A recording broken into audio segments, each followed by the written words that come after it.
বুড়ো বয়সে দেখি মানুষ পেঙ্গুইন নিয়ে খেলছে। হ্যালো এভরিওয়ান, সবাই কেমন আছেন? আশা করছি যে যেখানে আছেন সুস্থ আছেন, ভালো আছেন। অনেক দিন পরে আপনাদের সাথে আবার চলে আসলাম একটা ভিডিও শেয়ার করার জন্য। তো আমরা সবাই মিলে, আমি জুয়েল এবং আমার দিদি দাদা সবাই মিলে চলে গেছিলাম তাদের ছেলে মেয়ে আইস স্কেটিংয়ে।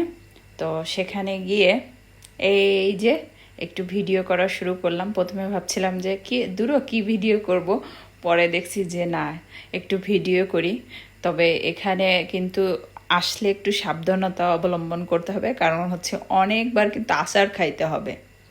তো প্রথমে আমরা এখানে এই যে জুতা দিল ওরা আমাদেরকে। এখানে জুতা নিছিল 3 পাউন্ড করে। এগুলা আমরা যে জুতাগুলা পরে গেছিলাম কেসগুলা, ওইগুলা তো এই আইসের উপরে হবে না। এখানে জুতা আছে, এই জুতাগুলো আর কি পরতে হবে, ওদের কাছ থেকে নিতে হবে, ওখানে সিস্টেম আছে। তো জুয়েল এই যে জুতা পরে ফেলছে। জুতা পরতে গিয়েও তার হাই নিঃশ্বাস বের হয়ে যাচ্ছে, বিকজ সে জানে না এটা কীভাবে পরতে হয়। তারপরেও সে পরে ফেলছে। তো এখন সে একটু দেখছে, এখন সে কিন্তু মাঠে নামবে। দেখা যাক সে মাঠে কতটা খেলতে পারে। আমার মনে হয় না সে বেশি একটা খেলতে পারবে, কারণ আমি যখন মাঠটা দেখছিলাম তখন আমি নিজেই ভয় পেয়ে গেছিলাম। সো এখন জুয়েলের টান, দেখি উনি মাঠে কেমন খেলে। এই যে উনি কিন্তু এন্ট্রি দিয়ে দিল। তো এখন এন্ট্রি দেওয়ার পরে নো, এই সময় কিন্তু সে পড়ে যাওয়ার মানে পড়ে যাইতেছিল আর কি। কারণ ওইটা যে সাদা মতন দেখা যাচ্ছে, তার এই যে এগুলা কিন্তু সব কিন্তু বরফ বরফ একদম জমাট বেঁধে আছে। তো এখানে হচ্ছে এই খেলার জন্যই আর কি এটা মূলত। তো এখানে কিন্তু এন্ট্রি ফি আমাদের নিছিল 13 পাউন্ড করে, আর জুতার জন্য নিছিল 3 পাউন্ড। আর ওই যে প্রথমে যে পেঙ্গুইনগুলো দেখাইলাম, জুয়েল আর কি যে পেঙ্গুইনটা নিয়ে খেলতেছিল, ওইটা যদি নিতে হয় তাহলে ওটা কিন্তু আলাদা পেমেন্ট করতে হয়, এক্সট্রা 7 পাউন্ড করে।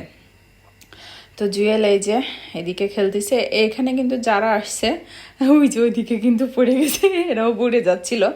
যারা আসছে তারা সবাই যে পারে এই খেলাটা তা না, অনেকে পারে অনেকে পারে না। তবে এটা 2-3 বার বা এরকম 4-5 বার করলে খেলতে খেলতে আর কি এটা পারা যায়।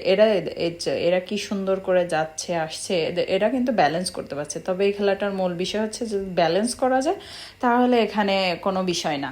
আর ব্যালেন্স যতক্ষণ পর্যন্ত না হয় ততক্ষণ পর্যন্ত কিন্তু অনেক আচার খাইতে হয়।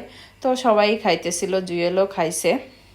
জুয়েল তো ভয়ে ভিতরের দিকে যায়নি, ও এই রেলিং ধরে ধরে ধরে যাইতেছিল। আর আমাকে বলছে ও আমি টায়ার্ড হয়ে গেছি, আমি আর পারতেছি না। বলছি ক্যারি অন, তুমি চালিয়ে যাও, পারবা পারবা।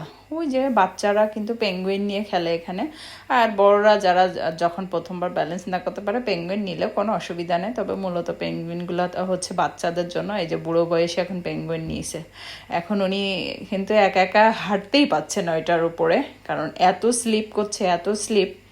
তো এখন পেঙ্গুইন নিছে, এখন পেঙ্গুইন নিয়ে ট্রাই করতেছে সে।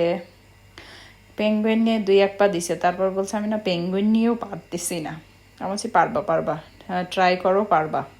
তারপরে সে একটু ওইটা নিয়ে ওইদিক আর কি যাওয়া চিন্তা ভাবনা করছে, যাইতেছে।